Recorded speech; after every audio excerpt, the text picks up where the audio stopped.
Hope everybody's doing good, and I think our audio should be working tonight. We had a bit of a problem. Yesterday there was a switch that got bumped or something. Don't have a whole lot to look at for today. The clouds are gone, so you can look at our neighbors here working their hayfield. Alright, let me check over on the chat and make sure we've got audio up. Yeah, believe it or not, I did look at the audio at the chat yesterday, but I missed it. There was one person that said the audio was gone, and I overlooked that. So, anyway, let's get on with our forecast here. Here in Texas, as I've said, it's been pretty clear. We've been under kind of a light southerly gradient, but temperatures here have been definitely on the warm side. We've fallen off to 75, but we were up to something like 87 here. And I think I have a map up for that. Let me see what I did with that.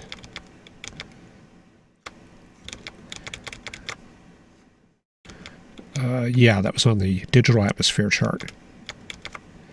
Yeah, so there's the temperatures we had around late afternoon. So lots of 80s here in Texas. So where is the cold air? Looks like Quebec has got that all. 23, 27. So, yeah, even New York and New England, they're getting some of that cool air. Nothing like that down where we're at, though. So why do we have this pattern? Let's take a look at the synoptic scale picture. And what we've got here is low pressure over the New York area, and that's drawing some of that cool air southward. Here in the Great Plains, though, we're under the influence of this old stagnant high-pressure area. Some of that is working its way pretty far northward, and we're seeing very warm temperatures in South Dakota. And I think I saw a figure, yeah, look at that, 82 degrees here around Pierre. Now that's pretty crazy. Let me show you the temperatures that we're usually looking at this time of year. This is a climate graph for Pierre, and you can see we're about right here. 83 degrees is going to be that right there. So the 10th percentile for temperature is like 72 degrees, 71 or 72. So we're way above that. This is some very unusual warm weather, and I hope this does not become a trend. Does make you start wondering about global warming there. Let's take a look at the big picture and kind of zoom out a little bit.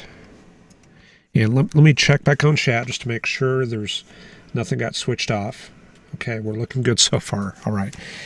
Yeah, let me go. Yeah, we can go ahead and start with this one. This is a picture of the polar regions. And here you can see Quebec, lots of snow cover.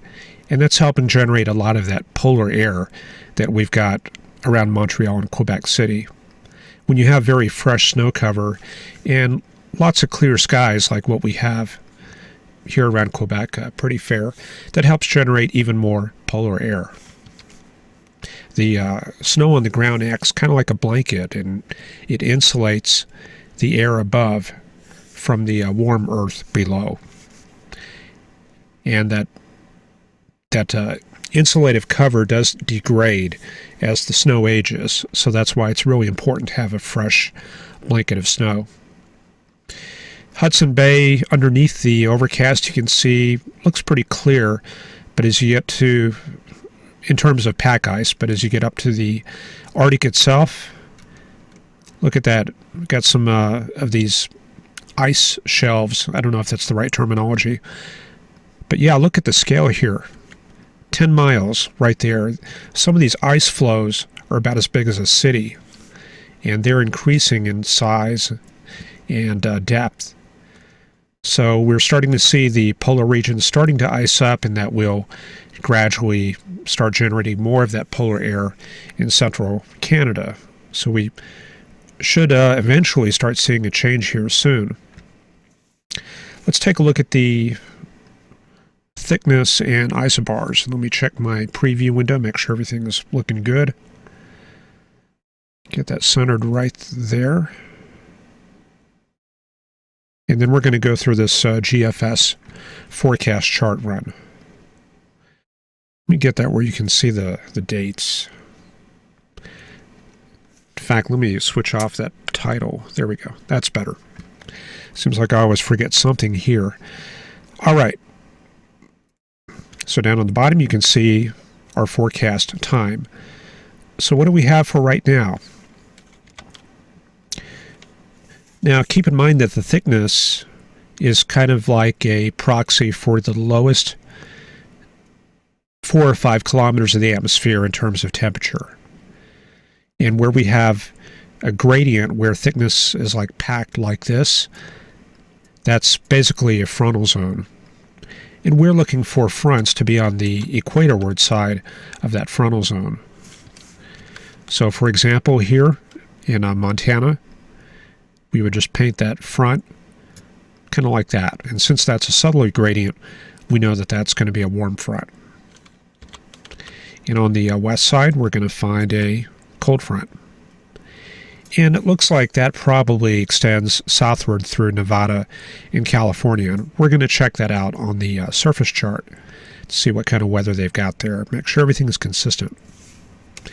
In New York, looks like that low pressure right here is occluding a little bit. I think the main baroclinic area where the front is located is probably a little bit to the south, kind of like that. And then we're looking for the occlusion extending northward through New York, kind of like that. Now I should draw that in purple, but I don't have a purple pen with this drawing tool, so we'll just have to do that. And of course, when we have a strong west to east wind component aloft in the Rockies, we will get a lee side trough. And that's what we have here. And if we get cyclogenesis along that lee side trough, like a very strongly developed low, we can start seeing a dry line forming even during the fall and the winter. So we'll look for that on the surface chart. And where's the core of the polar air? Let's take a look up to the north here. That's going to be right in the middle of this bullseye of thickness. So right here around Baffin Island, a little bit to the south of the northern tip of Baffin Island, that's where we find the core of the Arctic air. And we can kind of look at that a little bit on the soundings. Let's take a look at that.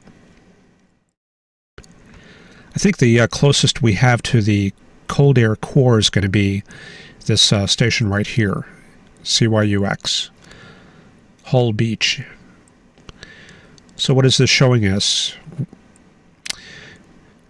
Well, it looks like the average low-level temperature is about -15 to -20. That's Celsius, so that's going to be about 5 to -5 Fahrenheit, around there. So right around 0. And very cool as you go aloft. So this is a very frigid air mass. Now, a lot of times what you'll see during the winter is, something like this. You'll find mild air aloft, kind of like that, and then you'll find the lower part of the sounding extending to the left very sharply like that. And what that is that's a inversion. You have Arctic air beneath that, very cold air that's been radiating for many evenings. And it basically builds from the surface upwards and gradually deepens over the course of days, sometimes even weeks. Now, a lot of times that Arctic air will get scavenged out as you get storm systems moving through, and you'll lose that Arctic air. Other times it can sit there and build up and really concentrate, become very deep and very cold, and you'll see it trailing all the way down to the -40s and even -50s on occasion. Just for the heck of it, let's see if we can bring up a sounding in Siberia. They've probably got some Arctic air developing there. Do we have any stations there? Let me check. Not a very good collection of soundings here. I'm not going to spend too much time on this, but I probably will be able to bring this up very quickly with digital atmosphere. So let me do that. I'm going to go to soundings, and then I'll click on Russia, and I'll find a sounding in there very quickly. Don't have very much 0Z data in yet, so I don't think I see any options there. Let me download some upper air data very quickly, and then we'll move on so I don't bore you guys too much. So there we go. We got some radiosonde data coming in, and it's processing that. And this is data for about an hour ago. There's been a worldwide 0Z radiosonde sampling that has taken place. That's at 0Z every night, and that's what we're looking at here. So let me bring up the soundings. Then I'll go to the list and see if we have any new Russian soundings. And we really don't. Most of these soundings are out in the western part of the country. And that's a bit odd. I would expect there to be more soundings in this list. I wonder if they're having budget problems there or something. I'll probably look at that sometime later tonight. But the verdict is, no, we don't really have any soundings in that area. But for the heck of it, we can just take a look at some other sounding. Let's take a look at Thailand. We'll pull up this Chiang Mai. Don't have any data for that. I'll just start picking some until we get data. Yeah, there's a sounding. That's somewhere in Africa, so we'll just check that out very quickly. I'm just throwing up something random here, just to kind of break the usual pattern of going through charts. So what is this showing? It's showing that at the surface we have about 22, 23 Celsius, which is in the low 70s. Very dry air in the lowest couple of kilometers. And then we have some more saturated air at about 8,000 feet off the ground. So maybe a little bit of stratocumulus through that layer. And above that, another moist layer. So this is probably going to be some cirrus up at about 25,000 feet.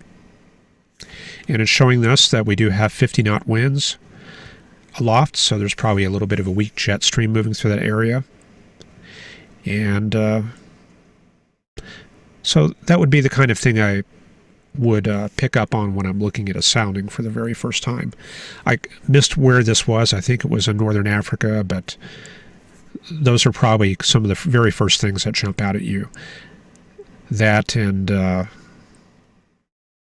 that's probably just about it right there. So no chances of any thunderstorms here because we're lacking a lot of low-level moisture. If we had a little bit more mid-level moisture, we might be able to squeak out some elevated thunderstorms. But other than that, probably not a whole lot going on there. So let us return back to the thickness chart and get back to our forecast. So now you know everything you need to know about Arctic air masses. So what happens here? Let's take a look at this up to the north very quickly.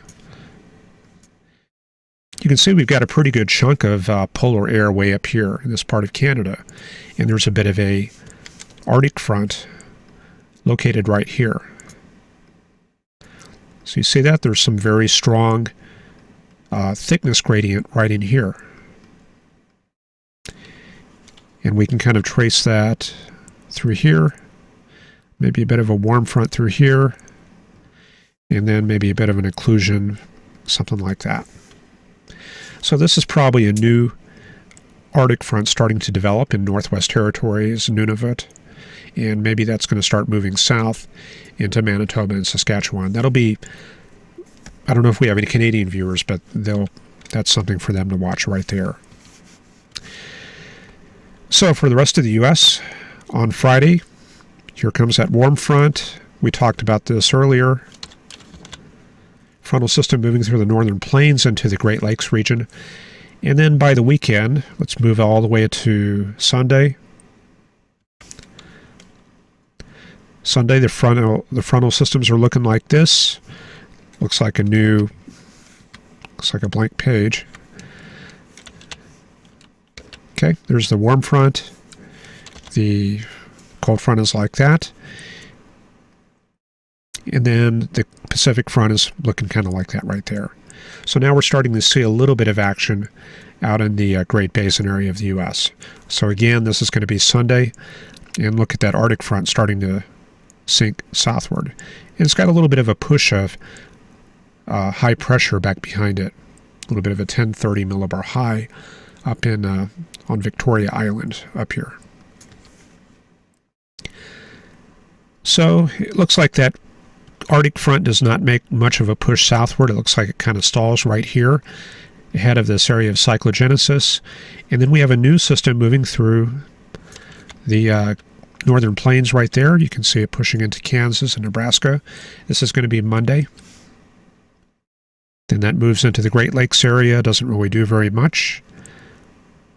And just kind of leaves this weak front trailing across the central U.S. like that. So we're up to Wednesday right now. And now it looks like we're up to Thursday. And we're seeing a little bit of upslope flow here in Texas. You see that right there? The gradient is coming a little bit more out of the east. A little bit of an inverted trough right here. See it right there? And then high pressure up to the north. So probably a little bit of a slight cooling trend next week. Then this moves onward. Things stay pretty stagnant in the central U.S. And now we're seeing a very broad area of cyclogenesis across western Canada and even a very strong low pressure area right there off Vancouver. And that moves pretty quickly into the Pacific Northwest like that. Things stay pretty stagnant across the central U.S. And we're getting way out there to 288 hours. But, still got to check out what happens just in case there's anything cool to coming our way. Looks like just kind of a weak frontal system moving through the central U.S. This is November 9th. And then now we're really getting out there. November 12th. And that's showing a low pressure area across the Appalachians, a pretty good kick of cold air through Texas and Louisiana, and probably more action for the northeast U.S. right here. Okay, that was quite a run through a bunch of maps there. Let me take a look at the chat and say hello to everybody. And I'm glad we were able to get the broadcast going once again as usual. Don't see any complaints about the audio. And I think that's probably about all I got for tonight. Yep, that's it. I appreciate you watching, and hopefully we'll see you tomorrow night. Thanks.